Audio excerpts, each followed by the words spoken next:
Good afternoon guys and welcome to a new video. In this video I'm going to show you a quick unboxing of a new Chinese grinder that I got. It's a hand grinder, it's a conical hand grinder, and I'm actually looking at a lot of Chinese products nowadays because of the good quality. I'm surprised with every product I get from AliExpress.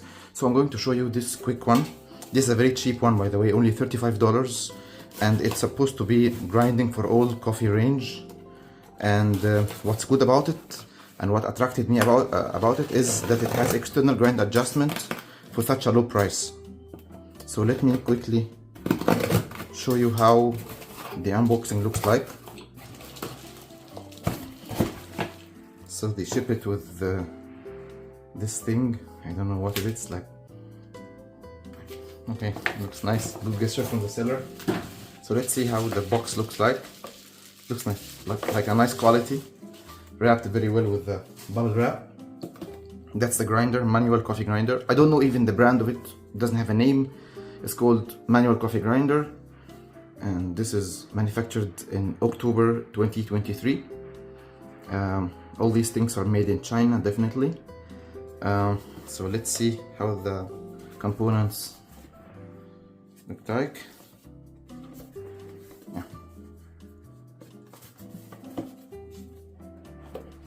Open it from the other side, maybe. Yeah, okay. So it has a magnetic lock, which is a nice thing also. Wow. Wow, looks nice. Adjustable manual coffee grinder. And it has the manual. Shows you all the details about it. All the grind range and all the different steps. So it has espresso from 1 to 3. I know that every step has like 5 clicks between the step and the next one. So for espresso it has 1 to 3. So we have 15 clicks for espresso. We have like 3 to 5 for mocha pot, hand drip for 5 to 9, and then 9 to 12 is French press. So this reminds me with the K Plus of Easy Presso that has all the range in one rotation, but it has 10 steps between a number and the next one. So that's the manual. Comes with a nice walnut.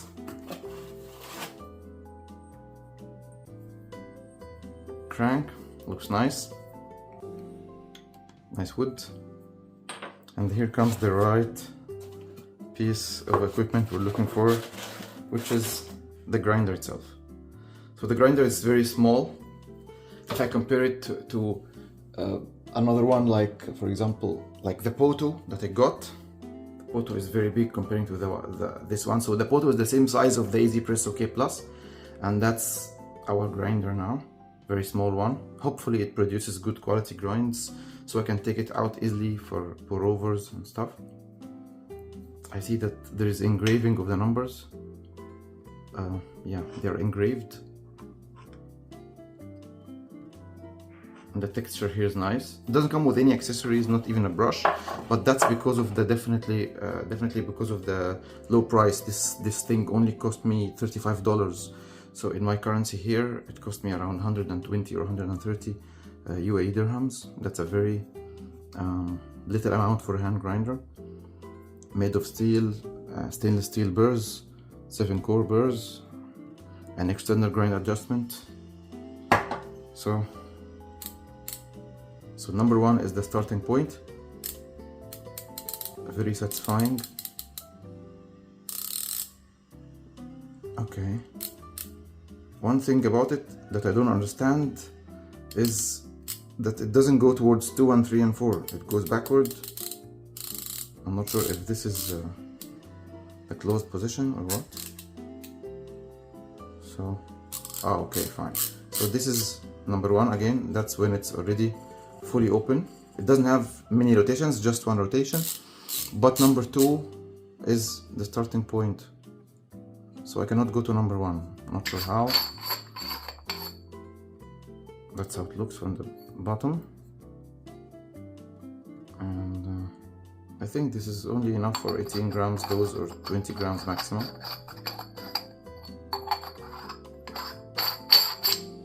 Okay, so it doesn't go to number 1. Starting point of it is number 2. So at number 2, definitely the burrs are completely closed.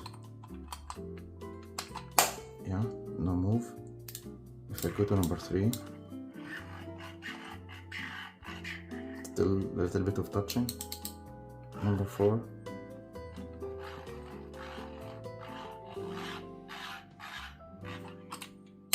I'm not sure.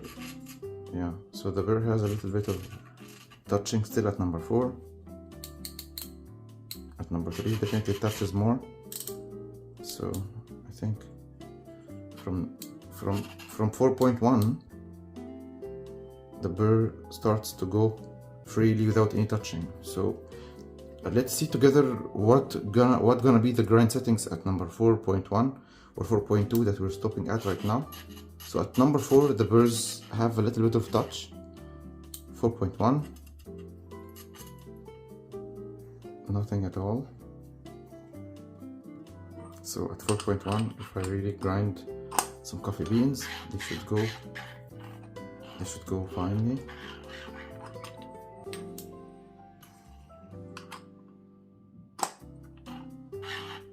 So maybe there is a load that goes in on the grinder when I put the crank on it, or that something needs to be like attached properly. I'm not sure.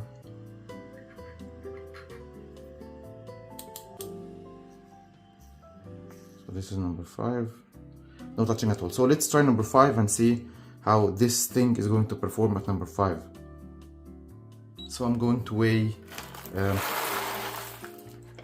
16 grams because that's the dose I use for my espresso. I'm not sure if this is going to give me any espresso grind or no, but we'll see together. That's the first time to grind with it. So let's see the quality of the grinds. I'm not gonna do any RDT. I want to see if the beans will produce a lot of static with the grinder or no. So those are 16 grams. Seems like there is more, 4 or 5 grams more that can be added. So let's see. The weight of the cup itself is 85, mostly 85 grams. Actually, I want to see the weight of the grinder before grinding. So that's the grinder. All in all, it's 400 grams.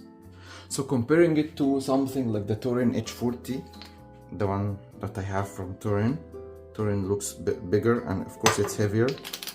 It's more sturdy. It's 464 grams, so mostly very similar weight. That's a 400 gram. This thing, the Poto, is like 700 something, I think. Yeah, 773 grams. So the Poto is a different category completely. So let's see how this is going to perform in grinding, and what grind are we going to see at the first possible grind. So I'm grinding at step number 5. Let's see how long time will it take also.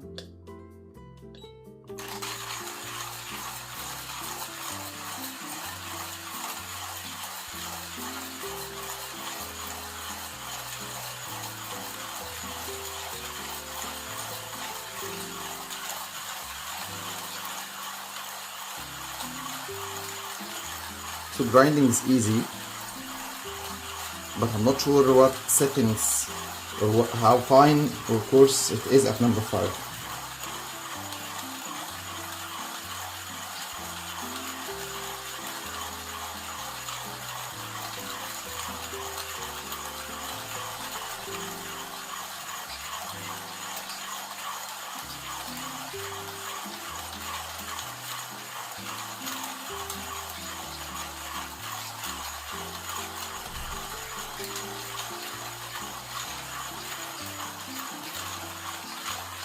So it's almost a minute now. I feel that we're done. So it took us like a minute to finish grinding 16 grams of beans. There's nothing inside. And let's see the moment of truth.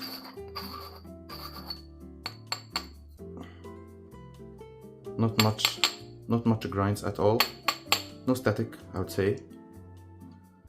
And that's the quality of the coffee that was ground. So it's a little bit like a pressurized basket, I would say, mocha pot style. So mocha pot is here. That's not good for espresso using a naked portafilter. So I think I would try to go finer and see. So starting point is at number 2. Number 2, the burrs are touched completely. How about grinding at number 3 and seeing? I know that there is a little bit of fine.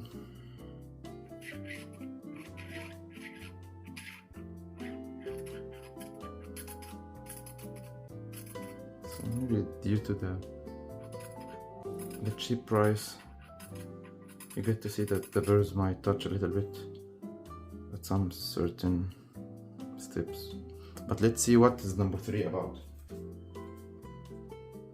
So I just added few beans inside at number 3, which is 5 clicks from the touching from the burr's lock position, which happens at number 2. I just want to see if it can grind fine or no. I think it doesn't grind fine because the beans cannot go between the burrs, so it's not helping us here. How about going to number 4 and seeing from number 4 what is going to be the case? Yeah, at number 4 it's grinding. So there is 2 numbers that we cannot grind at. The first 10 clicks you cannot grind at, and here you go with the first possible settings in this grinder.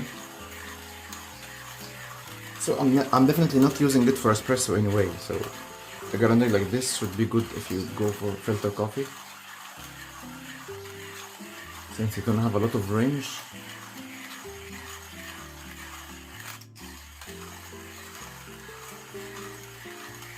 So right now I'm not sure if there is more beans to be ground or that there's few like coffee particles between the burrs, and that's why it's taking us time to, and we hear the sound of grinding, but there's nothing being ground. I think this is it. So let's stop here and let's see the quality, how fine it is at the first possible settings. So I'm not saying that we should do it all the time, but this feels like, yeah, it's very soft, very fine coffee grounds. That's kind of like Turkish style, a very like extra fine coffee. Yeah, not yeah, but it will take time for people who are gonna use it for espresso, so I'm not recommending it for espresso even if it grinds fine. I want to see if I go coarse, how much would it give me as a time and as a grind quality. So for example, if we ground for mocha pot at number 5, let's go to number 8. So the maximum that we can go for is number 1 again. So let's go to number 8 and see if this is going to give us filter coffee quality, or we need to go coarser or finer. So here we're adding some more beans, like 5 grams or so, and we'll see at number 8 how coarse will it be for filter coffee.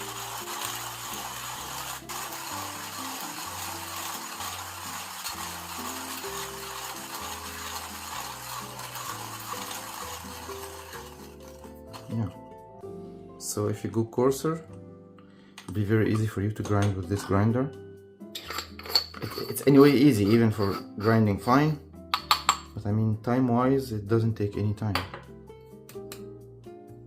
So that seems like a good quality for filter, like tea particles, black tea particles. Looks nice. Looks consistent, good distribution.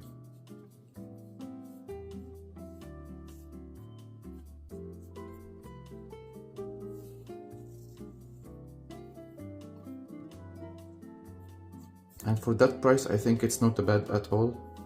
Especially that you just need to look at the numbers and you can always go back to the number you selected easily without looking down and moving or changing the grind settings from the bottom part of it. So I would say it's a good grinder for people who are going to start grinding or people who are going to have coffee outside, especially for filter. Or even people who have only espresso grinders at home and they don't need to keep on messing up the settings of the grinders. They can go for something like that, a very cheap one, doesn't cost anything, $35. And I'll see you in next videos. Thank you so much.